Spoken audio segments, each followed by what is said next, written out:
All right, so we are live on the air. Hey, everybody, welcome to Geeksters episode 155. This is a show where we talk about all things geeky. If it's got a computer in it, at some point we're going to talk about it. I want to say welcome to our co-hosts today. A little rough on the intro there, but hey guys, how's it going? Good here. Good. Doing well. It's cold. Is it Yeah, it's chilly here. It was snowing here today. snowy? Really? It was Wow. snowing. We had a beautiful weekend, upper 80s. Well, not, excuse me, upper 70s, low 80s. Got out some sunburns with some softball, and now it's all cloudy and drizzly. It's, You don't get too many days like that, do you? oh no, not at all. That's an exception, not the rule. And everybody's just, you'd call a business, and they'd be closed. Why are they closed? Because there's sun. Oh, everybody outside. No, it was good. Got a lot of softball in, and like I said, sunburns, and just it was nice to get outside and just get that vitamin D. Just enjoying it. Speaking of vitamin D, which makes me think of vitamin door-to-door geek. Tomorrow after, I don't know, it's a terrible segue. Terrible segue. That's all. Tomorrow afternoon, Door flies in and he lands in Portland. So Cody and I are going to go pick him up at the Portland International Airport. wow. And then tomorrow night, Josh, Knucklehead Tech, is driving over from his area of the country.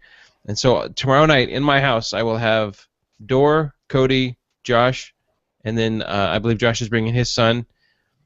And then Friday morning, we're meeting up with some guys from Salem, and we're all going to go out to eat. And then we're all piling in a van and driving up to Bellingham, Washington for Northwest Linux Fest.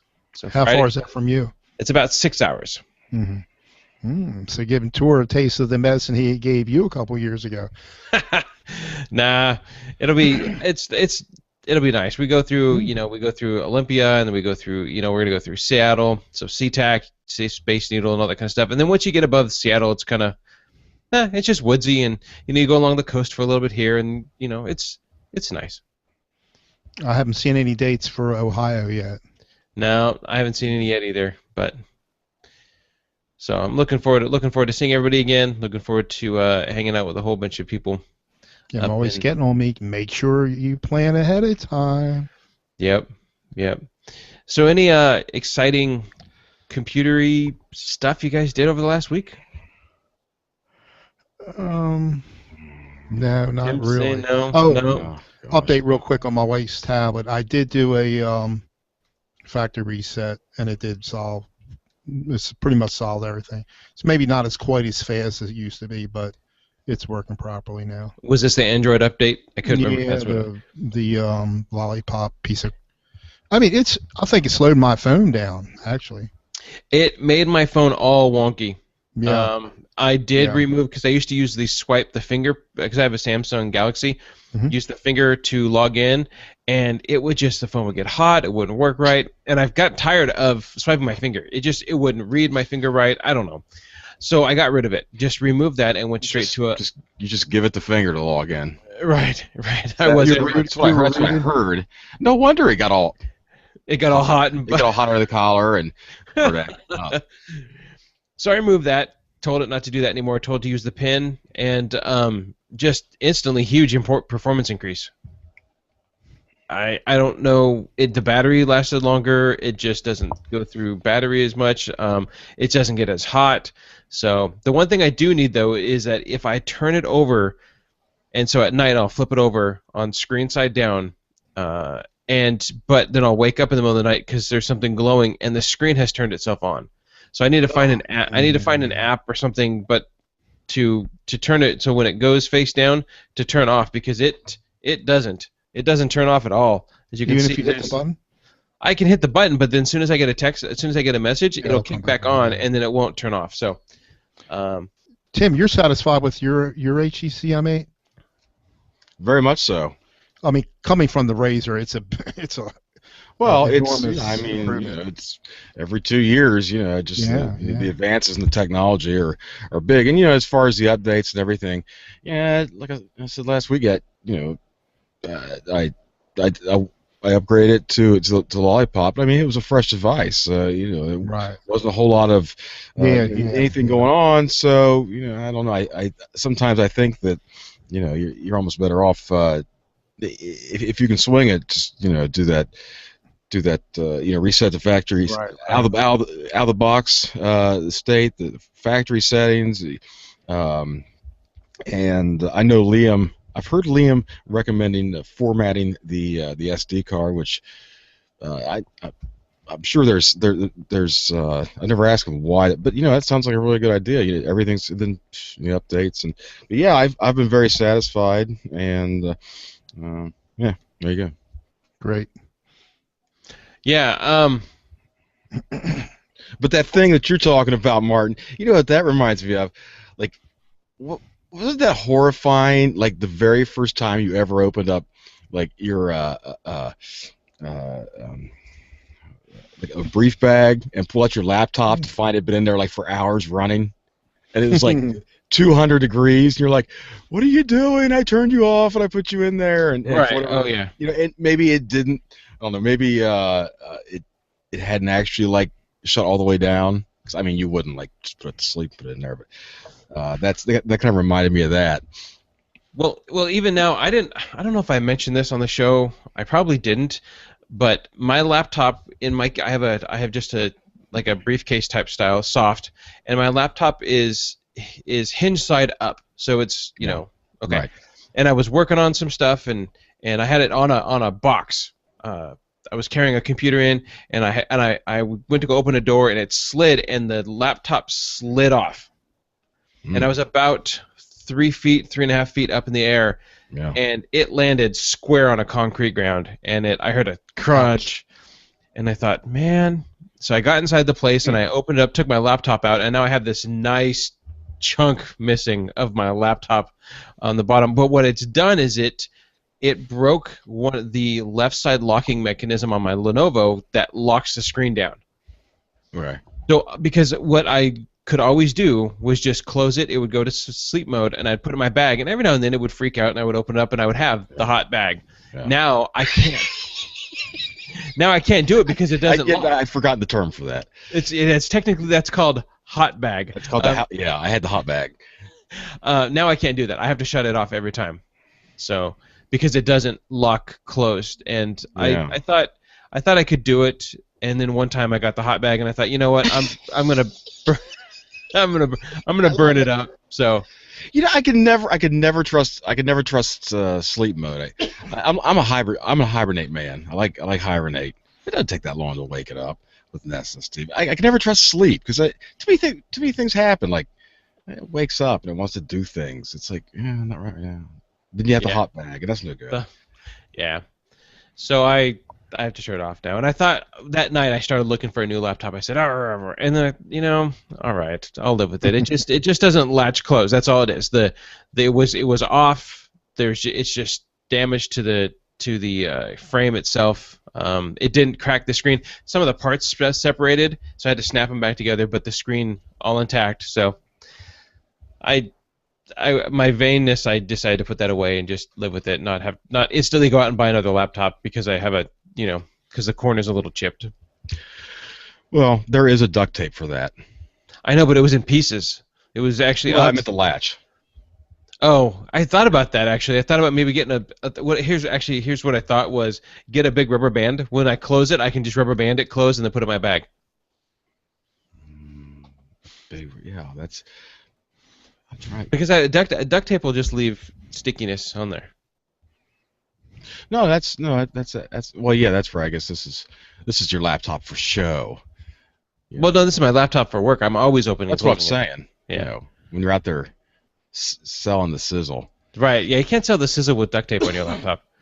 Well, it depends on the duct tape. Have you seen how cool duct tape has become recently?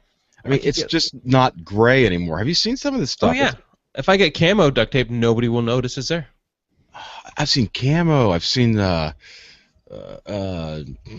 I saw duct tape with Decepticons on it. I mean, I saw like I'm like, where was this duct tape when I was a kid? Where's this duct tape like 3 years ago? It's just my whole world was just gray, and it's like it just stuck, and I was like satisfied with that, and this whole new world was open to me. I was like, wow, this is amazing. Well, anyway, But there's also Justin Bieber duct tape too. is it really? Yeah. You know what? If I had Justin Bieber duct tape, I'll tell you where I'd tell you where I'd rip off that first piece and stick it.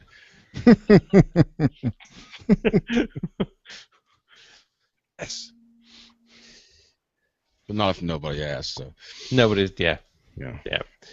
So last week I had mentioned something, and I wanted to briefly just kind of go over it because I felt like I just kind of rushed over it, and it was the big Exchange migration that I had done, moving people from POP email to Exchange, and everybody says, "Oh, that's pretty easy."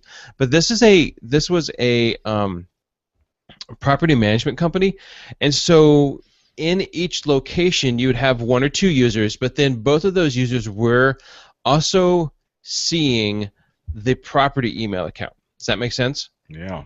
So what we would have to do so how we went about doing this huge migration to all of these users was we would get there, and the first thing we would do we would reset their POP email account to a password, because I didn't know their password. So we would reset their POP email accounts to a password that I would write down. Then I would log into the web interface of their POP email account. I would then forward everything from their POP email, or put on forwarding from POP to, or from old email address to new email address, because we wanted to keep the old email address because we haven't done a full we haven't rebranded everything, because they actually we were completely switching email addresses. We weren't which made it nice because I was able to build up the Exchange backend without having to do anything. I could change MX records, and I can redo everything, but it made it tough because I had to go in and forward everybody. So once we went in and forwarded everybody, then we would log in to the Outlook with their temporary password that they were getting, that they had been received. Then they would reset it to a password that they wanted via the webmail. We would then log into Outlook and set up the new account on the same Outlook profile. So now the user has, Martin at 123.com and Martin at abc.com. We would then have to copy all of everything from their inbox from 123 into the inbox at ABC, sent items, people, calendar. So we do all of that for each individual user. Now what would happen, we would need to do this again, the process again for the property. But what happens is everybody between the two users, they would see everything on the same inbox, but maybe their contacts were different, the sent items were different, the calendar was different. So we'd have to kind of pick and choose, well, who uses it the most? And if there was a manager and an agent, chances are the agent has used it the most. So we would go through the same process: log in, reset the password, forward, and then log in, reset the password again, create the property account, copy all the stuff from the sent items, the inbox, the calendars, and stuff from the agent, leasing agent. Then we would just set up the account on Outlook for the manager, and then we would just take all of their sent items and move it over. And so you wouldn't get duplicates, but now we were combining all the sent items, so that way when somebody went and wondered if they had sent something to apartment 102, whether the leasing agent sent it from the computer in the front or whether the manager sent it from the computer in the back, they had record of it being sent. Sure. So that's one location, and that's only two computers at one location.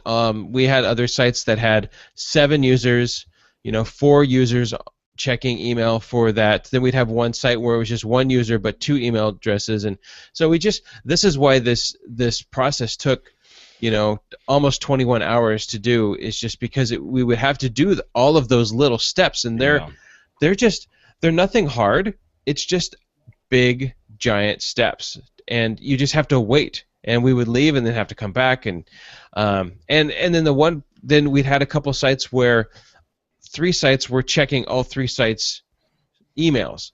So on site 1, I could do site 1, and on site 2 I could do 1 and 2, and on site 3 I could do 1, 2, and 3, and then go back to site 2 to get 3, and then go back to site 1 to do 2 and 3. You know what I mean?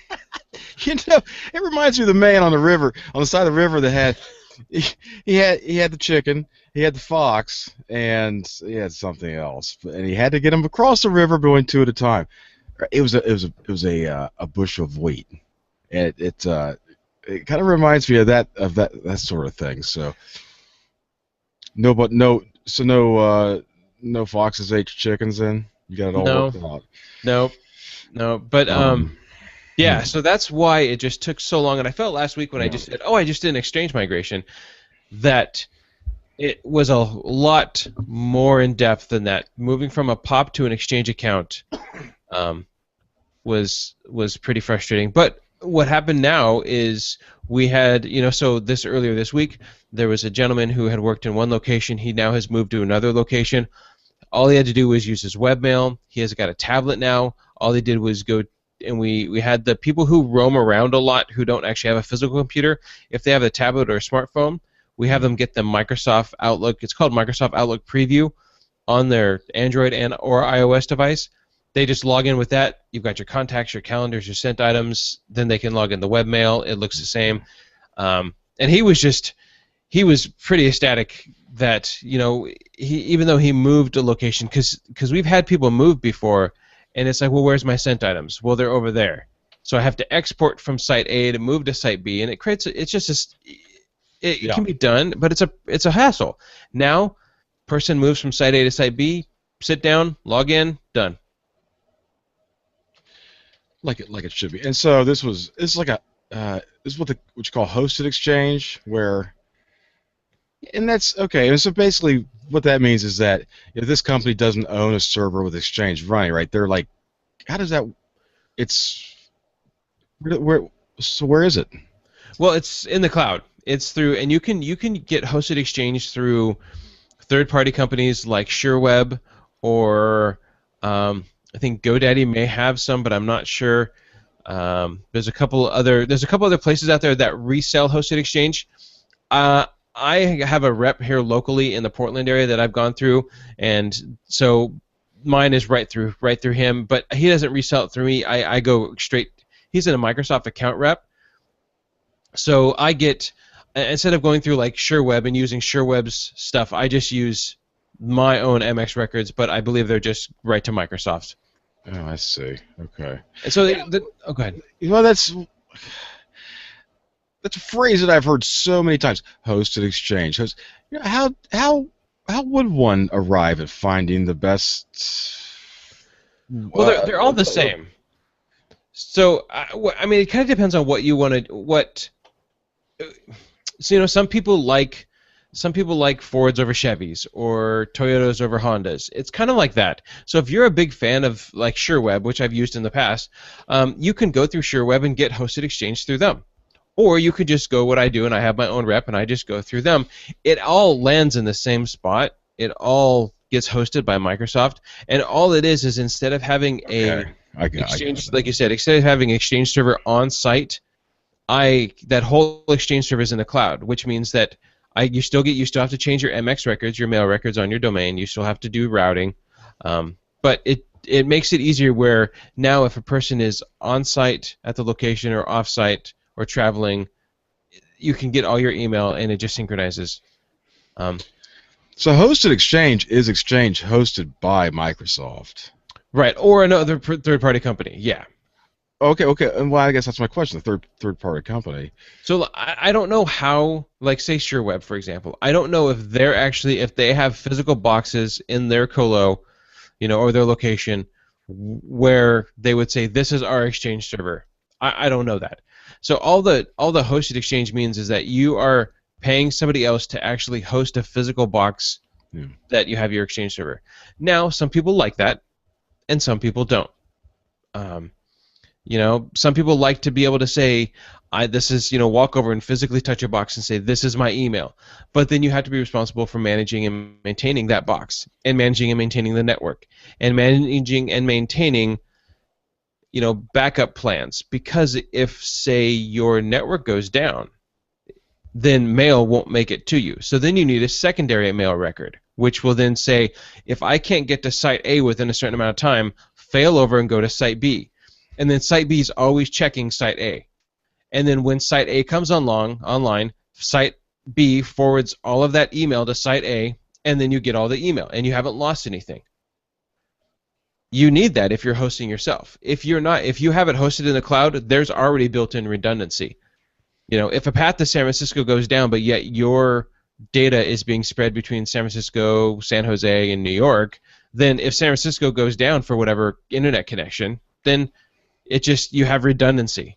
So you don't have to worry about setting that up yourself. Well, when you're talking about temporary network related issues, but obviously you would need backup. You need backup. So I guess. Well, as you were choosing, you need to know these things, right? I mean, you need to know if Microsoft's handling this, or if it's like just some guy in his basement who's managed to get enough work because people haven't asked enough questions. Right? I mean, you didn't know where this stuff is going. Anyway, I really didn't want to open a huge can of worms, but I mean, host exchange. It's like, okay, I know what that means. I know Exchange is. It sits on Exchange server, in that little room next to the boiler. But host exchange is where it does, but it's not ours. We're just rent space from somewhere else. They handle all that, but right. It's like, okay, well, as far as the details. What exactly is that? Well, you explain that well. Right. Well, I mean, look at Gmail. I mean, everybody uses Gmail. That's kind of like hosted exchange. Your mail is not, your mail's in the cloud. You're just getting it, and you can have your email on multiple devices, and when you check it or delete it, it removes it from multiple devices. Sure. Now, you may be using what's called IMAP, which is a kind of a middle tier protocol. But there's some things with IMAP that it doesn't synchronize everything. So you have full synchronization, full calendaring, full kind of a more enterprise environment with Exchange. And honestly, it is so cheap these days that you could get just simple hosted Exchange with calendaring, data backup and stuff for less than $10 a month. And then you can just hook it, and then it doesn't matter how many devices you have, it all synchronizes it. So. Yeah. Gotcha. I haven't made that move over to hosted Exchange just because I have everything in Google right now, and I need to move over there. It's much more stable. It runs a lot faster than Google. The problem is that hosted Exchange Exchange itself doesn't work well with Thunderbird, and since I'm running Linux and IMAP works well, it doesn't work great. Gotcha. So I'm kind of taking the lesser of two evils. I want to go that way, but to do that, the easiest way, and when I was working in enterprise environments, the Linux guys just ran a VM that just ran Outlook on it, or they ran Outlook and Wine. I don't necessarily. I mean, I could do that, sure. I'm kind of being a purist, I guess. I don't really want to do that. Yeah, what you have is kind of what's evolved over time, slowly. It's what you have. I suppose you could spend time, think about it, make the best decision, and have a project, but you don't really need a project right now, do you? No. No. And that's part of it. Is like, well, I could do it. I could try to make it work. I could get it to work better, or it's already in motion. Things are running smooth. I get paid. I send out invoices. My accountant gets paid. She sends out invoices. Taxes get done. Well, that's as long as you're getting paid. Right. So I'm a Lycos man myself. Oh, well, I like Dogpile. Dogpile. I actually got a Lycos email address a couple of years ago just because I still could. I think you still can. I think you can get a free email address. It's amazing. It's still there. Yeah, it's still there. It's good stuff. I have a client right now who's having only one user, and maybe somebody can shed some light on this. I have one user in one location who cannot send to two AOL addresses. It bounces back. It just says, and it's not a undeliverable address. Well, it's an undeliverable address, but basically, if you look it up from AOL, AOL pretty much says because it's from Google. It's a Google business account to an AOL account. It says, nah, we don't like this one. It's not preferable. I think we're one of the words it uses. Now, user 2 in the same location, same physical location on the same physical network using the same and a different email address within the same business, the same domain, sends to those AOL accounts, works just fine. If I now okay. That's kind of how I remember the '90s. Right. Okay. Now I'm going to throw you for a loop. So because it's a Google account, we log into Gmail with the domain username and password. We log in. There's our inbox. There's everything. We send an email to the AOL account. The user, the AOL recipient receives the email, but the sender gets a new email to her. Gosh. As also the receiver.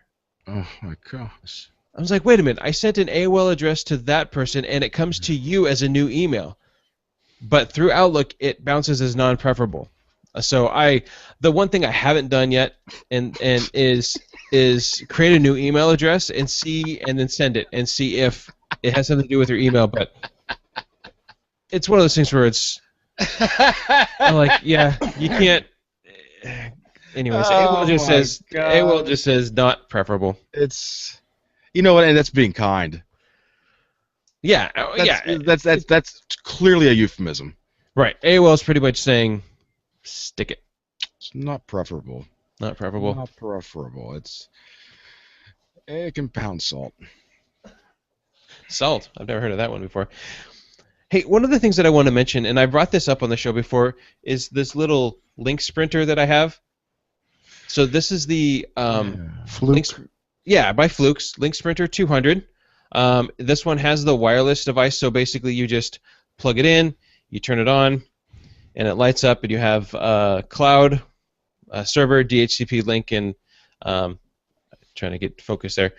So what happens is you plug this in, turn it on, and it runs through its process. You go to the Fluke network, you log in, you create yourself an account. When it finds stuff, it will email you back, and it tells you it gets this IP address, this DHCP scope, or this, and it tells you kind of everything about the network. If for some reason you can't make a connection, I think you can hold on or tap it twice, and there it is. You hit it twice, and the little blue light there starts to flash. This itself is a wireless device then. You can tether your phone to this, use the app, and basically see everything without getting full results because you're using just this device.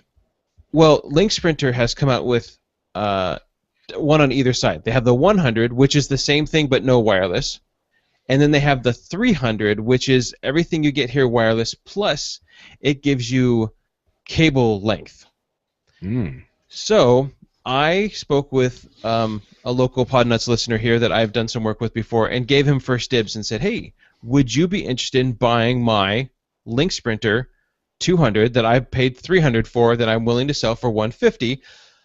Because it's new, it's not all thrashed or anything. It looks good. Would you be interested? And he says at this time he doesn't have a need for it. So I wanted to throw it out to you guys and our listeners.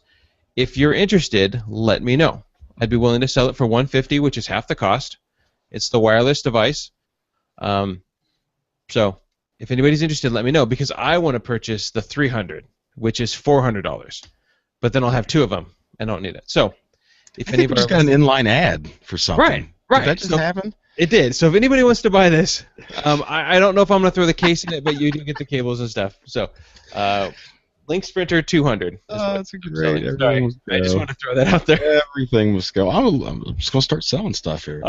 So I also have this pen that I like. Sell me this pen. Sell me this pen, the sizzle. Yes. The sizzle. Excellent. All right. That's a line that you don't often hear from that movie. Which one? Sell me this pen. Is that from Jerry Maguire? You know what? You don't know. I'm probably going to get it wrong now. Yeah, I thought that was from. Let me see. Don't tell me. From.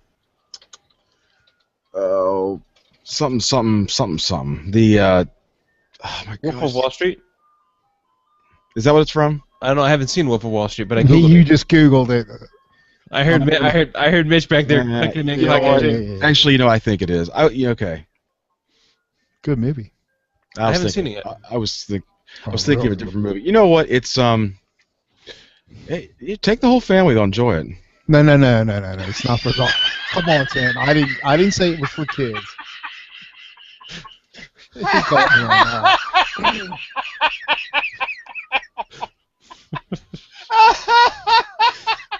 I was about ready to hit buy on the tickets. No, it's not for children. No, I didn't think it would be. Yeah, you know what? There's movies that I would describe as being very, very good, but not necessarily age appropriate. So Yes. I enjoy like war movies and all that. Yeah. Guy, Well, my son turns 15 tomorrow. That's How old? 15, 1-5. He can watch it. He's Well, yeah. I'm getting up.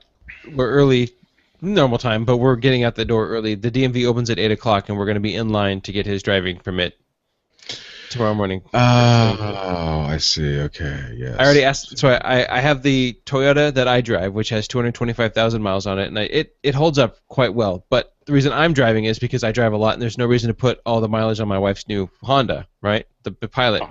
But I asked her.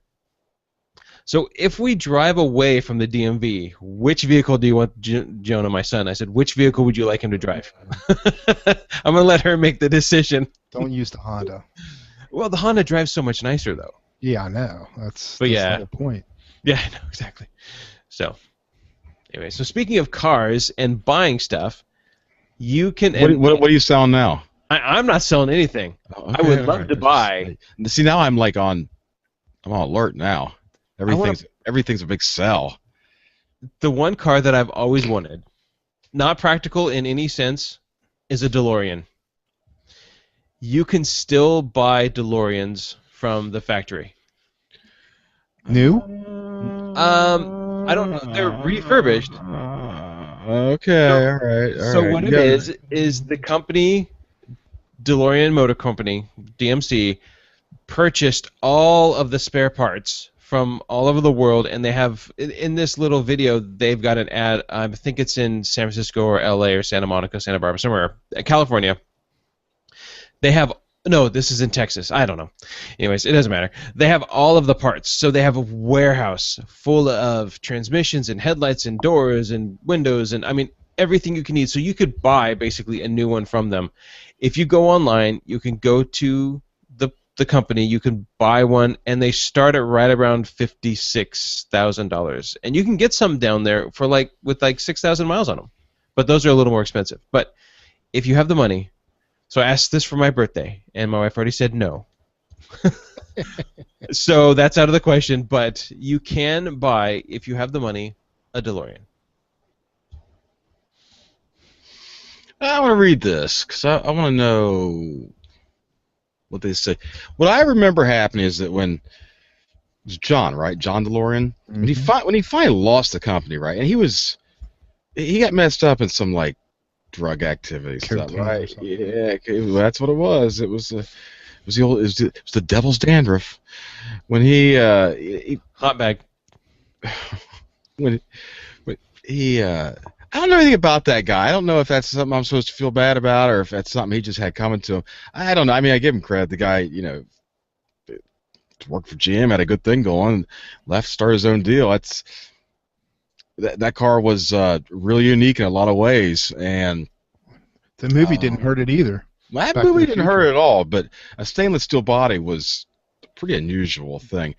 Cool. But you know what? The guy, without knowing anything about him, I kind of, I like what he went and did. And although it didn't work out, because at least he did himself in. But what I remember when he finally lost the whole company, when they shut it down, that it was I want to say it was like bankruptcy lawyers or the banks or something. They were gonna auction it off. I mean, when they came in and took it, the assembly line, it was line of the cars in the state of being built, like they just pulled the meters and shut the lights off one day, and everything just stopped. Wherever everybody was, it just stopped. So there were cars in all various stages of assembly, and that it was the company Odd Lots or Big Lots that actually, that's what they do. Like, are you familiar with this company that has these, right?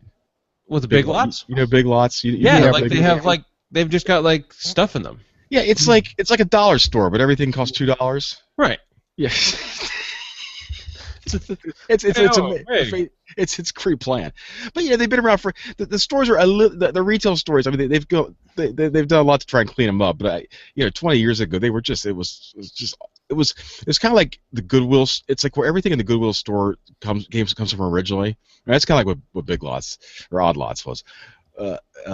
But anyway, but that's what this company does. I mean, they have the retail stores where they sell their crazy closeout crap.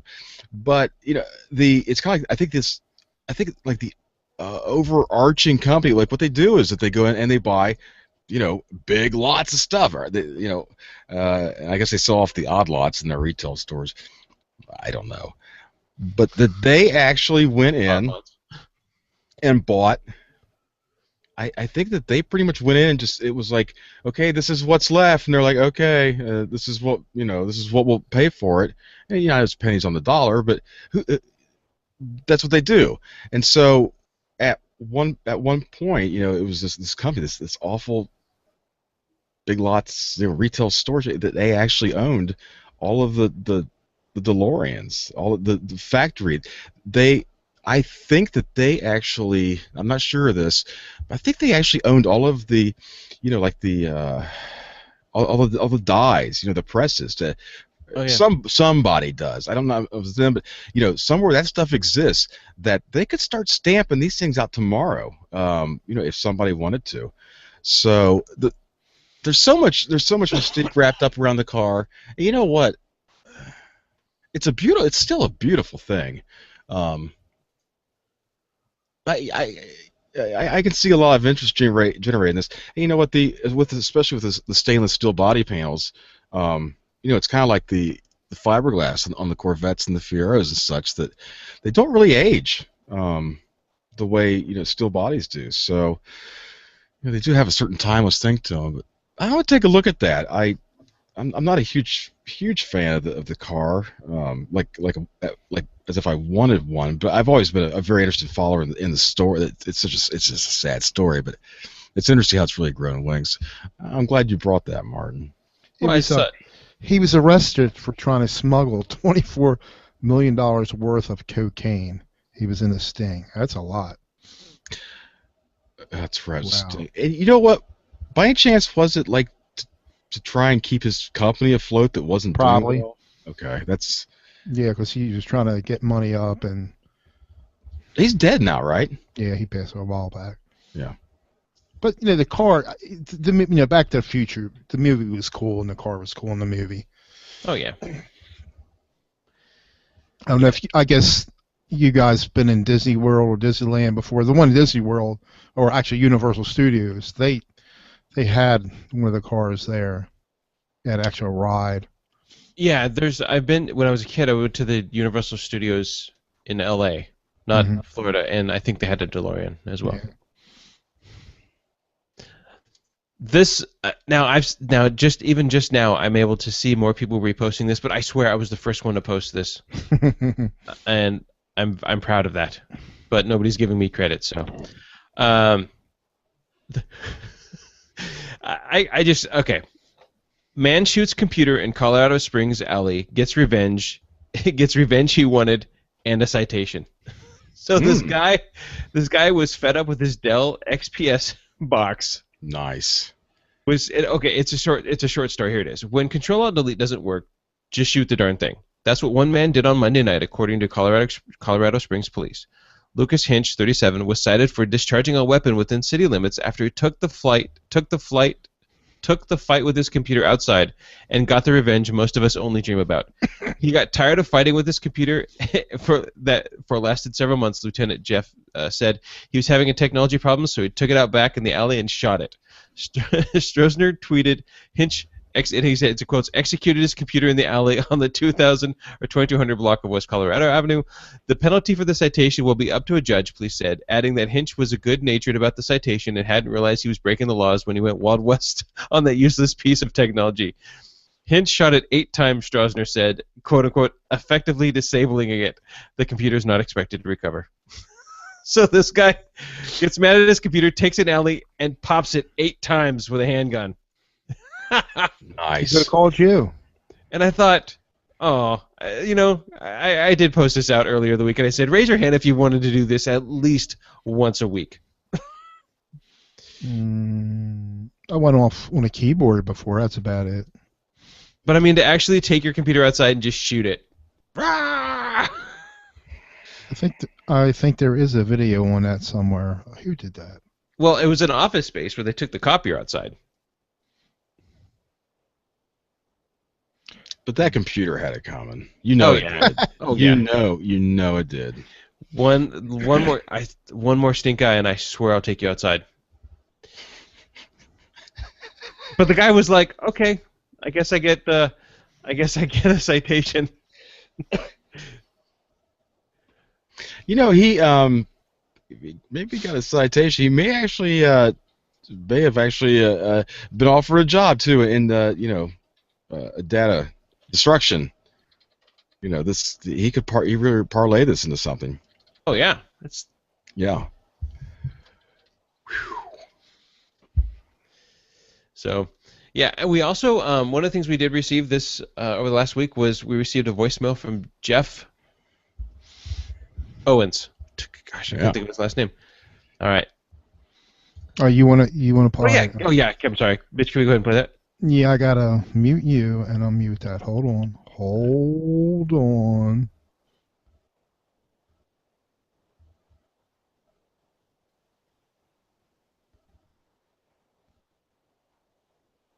This is for the Geeksters. Hi, Geeksters. This is Jeff Owens, Black Hammer. I had an occasion of something that happened, and I figured that you might run across this. So here's the problem. We have probably 16 people who have the capability to print to a copier, Konica Minolta copier, black and color. So the drivers are set up mostly for public, so black, color with username, password. All of a sudden, 4 users, I'm one of the 4, are not able to print. This is over a capability or a time factor of about a week. I can't print. Next day, somebody else can't print. Uninstall the driver, reinstall the driver, can't print. Go to username, password, grayed out. Uninstall the driver, update the driver to the newest version, can't print. Do a system restore, and can print. Interesting. We've done this one by one. The problem was finally on the last person, it didn't work. The problem was the IP address. 4 people who couldn't print were in the 192.168.1 range, and the copier is in the 192.168.0 range, net mask 255.255.255 instead of 255.255.254. So check your network settings. One of the things that we hadn't thought about, I called the manufacturer, I called the copier guy, no idea. So thank you guys, bye.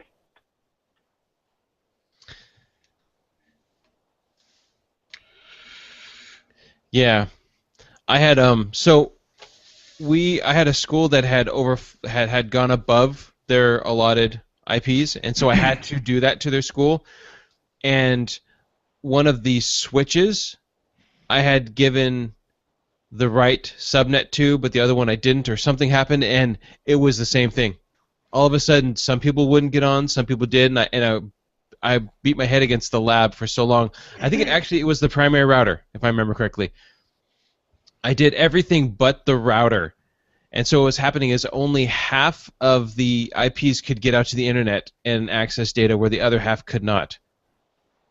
Do you remember? I think I don't remember if I brought that up here, but sounds familiar. I banged my head against this process, and I was in the lab, and I was working, and I would reboot, and yep, that's exactly what happened. And that's a great reminder when, especially, it just shows you what subnets, if you don't put the right subnet in, you can bring down a lot of traffic. Mm-hmm. I like the idea of him. Hey, let's try sys restore, and then it worked. It's like, aha! I must have missed something. But I don't understand how. What changed? What happened? How did?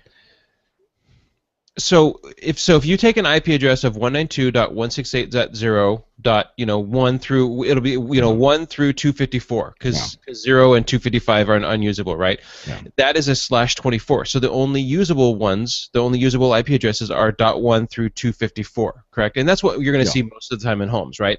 Well, if you run out of, that's 253 IP addresses. If you don't have if you need more than 253 IP addresses, you need to adjust the subnet to give you more. So what he did is did 255.255.254 instead of the last octet being 255, which now allowed 192.168.0.1 through 192.168.1.255. Does that make sense? Now you've gone into the next range. Yeah, it does. So he's in an environment where that actually happens. They actually okay, all right. Right. Okay. So they made that change, but they didn't. If you don't change the subnet on every network device, you can only talk if you're in that same subnet. Yeah. No, okay, that's crystal clear. My world is like it's much smaller, and so it's you actually we define, hey, this is the range. It's like we don't even want anybody out in that wasteland of like 200 something. Right. Yeah, in a home environment or even a small everything below 50. We don't even want you down there. Because it's like I'd like to segment out apart for just static IPs for hardware printers and whatever else there's stuff. It's a range for the users. It didn't click to until you just said that. It didn't click to me that that whole range isn't enough out there than home. Out beyond that, and so that okay, I'm crystal clear now. So all right, well, and now that I understand the problem, how do you fix it? So what happened was the copier was still on the subnet of 255.255.255.0. So only people in the 192.168.1.x range could do it. Anybody with an IP address of 19 could talk to this or talk to that. Anybody in 192.168.0. something could not even communicate with the copier. And so when you reboot the copier or you reboot your computer, you may or may not go out and get a new IP address. Right. If you were to go in and remove all of the DHCP leases and everybody gets it, then it's first come first serve. Right. There could be a chance that somebody who could not talk to it all of a sudden could. It's because now they got a .1 IP address which could talk to it. So, So what's happening is you're covering two things, and David in the chat is putting some notes in there. He's saying that 255.255.255.0, that subnet will gives you 253 IP addresses, usable IP addresses. You drop it down to 255.255.254. Now you have 510 available IP addresses. So it's covering two Class C subnets. You're not gonna, like I said, in a home environment. You may see this in a home environment, but it's because it's on purpose. Generally speaking, 99% of people who are using a small network, or anything like that, you're not going to need to change that subnet. That 253 IP addresses is going to work just fine for you. But in the school that I have, you have a lot of kids, you have iPhones and iPads, you have tablets, you have teachers' phones, you have all the teachers' computers, you have copiers, you have printer.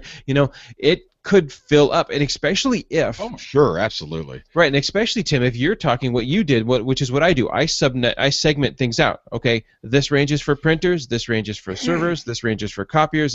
Now all of a sudden, maybe you go, okay, now your subnet for your DHCP scope is only going to be 100 through say 230. Well, now if you need more IP addresses, you can either take it away from stuff you're already using, but if that's full, the only way to go is the other way. So you have to change your subnet. So you could run into this in a mid-sized business, where if there's enough devices that need more IPs than you're willing to give in the DHCP scope, and keep your little buffer for testing, for servers, for printers, for whatever like that, you have to then expand that range of IP addresses to another subnet, and that's where you would make that change in the subnet. You would just change it in the subnet itself.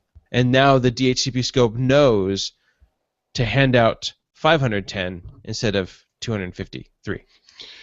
That's yes. That's beyond my pay grade. Definitely beyond my education.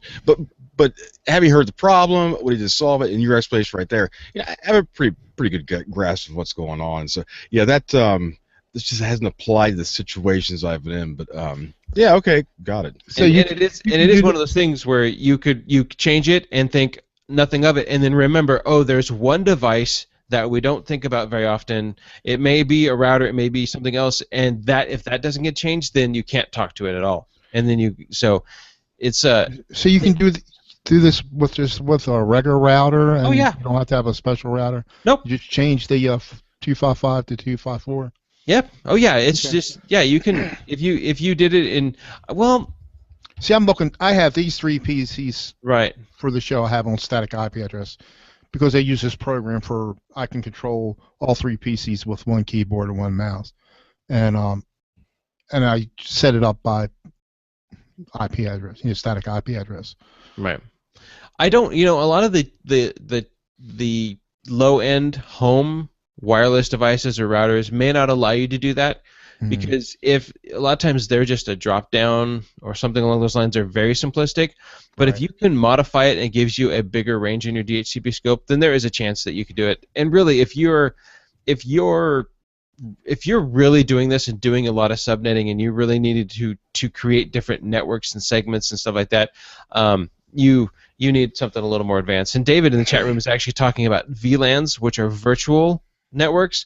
That's taking subnetting to a different level. That's actually assigning different IP address ranges within the same major organization, so you can segment out HR, financial, executive team, technology. Now they all may have different, completely separate IP address ranges, but on the switch where they all talk to, you give commands that only allows maybe technology can see everything, but not everybody can see technology. You need a multi-layer device for that, right? Well, no, you just need a router that can handle, and a switch that can handle what are called virtual networks. Okay. And so you can give them, maybe you're going to give all of admin 192.168.1 dot something, and all of HR 192.168.3, and the next team 192.168, 5. Now, if all of them only need less than 253 IP addresses, then your subnet on each of them would be 255.255.255.0. Now, because of that, you've already just said, based on the subnet, they aren't allowed to talk to each other. So then in your switch, you have rules that say allow this VLAN to communicate to this VLAN or vice versa, or allow all of these VLANs to get out through your primary, which is usually, I think, VLAN 0. That would be your base one. That's how it gets out to the network. And now you're talking layers upon layers. And look at David. Yeah. Now David has said that his home network is carved up into 12 VLANs.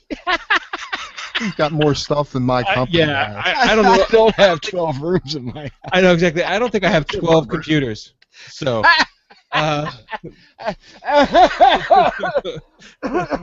That's I don't pretty cool. I don't have 12 receptacles in my house. The stuff at work we have is so antiquated. You're awesome, man. Yeah, that's cool. I think that guy is doing the work that he was made to do. When I come over there, I have a dictionary because he's talking to me. I have a dictionary because I don't. Nah. It's cool. It's really cool. It is cool. So. Now we've talked about VLANs. We've taken it kind of propeller-ish, if you will, for the show. We're gonna take it back down. Do you guys remember Screensavers? Yeah, they had a reunion. Well, Screensavers is coming back. Yep, May 2nd.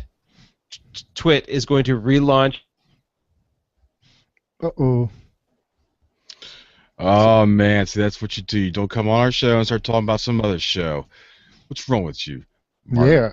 That's it, man. We just lost him. We're shutting you down. The guy's doing advertising for his stuff, trying to sell him stuff. He's over here talking about some other shows. It's like, man, we pulled the cord on that. Wow. That was right on cue. Now we got 2 on. What was that all about? You can come back, but you need to behave, son. Was that just me? It was just you. It was just you. It was like it said, "Ah, snap, something broke." Mm. Well, anyways, Probably one of You the need to freelance. try Linux. I should try Linux. That's never happened to me before. I swear. Anyway, so May 2nd, Screensavers is being relaunched on the Twit network, and they're going to have Megan Marone, so she's coming back. Mike Elgin, Jason Howell, Father Robert Ballister, and Brian Burnett. They're also going to have Patrick Norton, Kate Botello, and Kevin Rose coming on as guests. But I remember the Screensavers. I would make it And home call from for work, help. and and call for help. I would make it there. You can actually go to. It's going to be Saturdays at 3, and they already have forms you can fill out in case you need help. So they'll call you, and you can call in and be live on the show. But this is on his network on Twit. Oh yeah, no, it's all on Twit. We saw them. My brother and I saw Leo and Patrick Norton at Best Buy in White Marsh, near where Door lives, back in I think it was '96, somewhere around there, '97. But we didn't wait in line; it was too long. So I got to see his big head. Oh, like they weren't shopping; they were there. No, they were there. They were Like on a the meet and greet tour. type thing. Yeah. Oh, very cool. This was an app given to me here by another listener of our show, and it's called Snappy Driver Installer. Snappy Driver Installer. It says solving driver management headaches. I have never used this. I know there's a lot of people out there who are they kind of have driver packs. I'm not one of those people. I have it, but I let Windows install as many drivers as possible. I've never had any issues with that, and then I go out and I get from the manufacturer drivers that are missing. That's just me. I could be doing it wrong. I think it's a coin toss, but here you go. anything new, like within the last 5 or 7 years, you're not going to have problems finding drivers or some of the older devices, maybe. But it was given to us, so I thought I'd take this out and show you guys. Share this with everybody. I don't know. I haven't used it. Like I said, not something that I've used before. But it says solving driver management headaches. So, and it's from Technibble. It was a good place. I came up. There was another one here that I thought was actually pretty cool, and this one actually reminded me. I thought it was just a great refresher just for all of us. And again, it's from Technibble, and the title is Making Time for Business in Your Computer Repair Business. And it's just a couple I think it's like 5 little tips, and it's things like set your working hours and stick to them. You are the most important client, schedule time for yourself. What are the business parts of your business? And so that's things like sales and marketing, accounting, bookkeeping, customer service. Decide the parts of your business that you want to do yourself, and then outsource other parts of your business to professionals. And I thought, I've been doing this now for 3 years, and I thought, what a great reminder of just, for me, things like, stick with what you know. You don't have to be. It's okay to be the jack of all trades, but if you get to the point where you're overloaded, and I've learned this myself, you're going to have to. You can't do it all. I thought I could be a network, or I thought I could be a graphic designer and design web pages and stuff. No, I didn't help anybody by making them crappy web pages. I give that to graphic designers, and they make great graphic web pages, and then I can get clients by outsourcing those. And I'm still working on the make time for yourself thing. Yeah. You are. Yeah. Wait. What? What?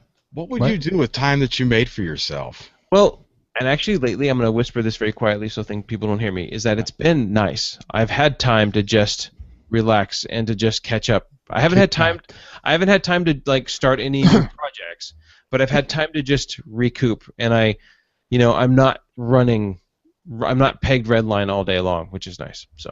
Yeah, you look pretty happy. You don't look stressed like you normally do. Yeah. Oh yeah, you remember how I used to come in here and just I don't know. I don't know. Well, I don't know when can we do a show next. I don't know. I'm Oh, so busy. Oh my gosh. No, it's okay. No. No, that's true. I remember him just I verbally know. abusing us, just lambasting us. Nah. well, And then not you that. throw the switch. He's like, "Oh, well, here we are. It's the Geeksters, episode I know. 32. I'm all happy now." And I'm in the corner back here crying. I just, I don't even have my Your family and cameras- job. my cameras turned off, and those were hard times, man. I'm glad. You're definitely doing better anymore. I'm glad for that. I mean, we'll talk after the show. It's okay. you could make a warehouse man cry. I have. Me? My hip was. I felt like crying yesterday. Like, you come back here on that fork truck. You're going 5 miles an hour. I can keep up with you. Don't make me walk briskly. That's right. Don't make me mall walk.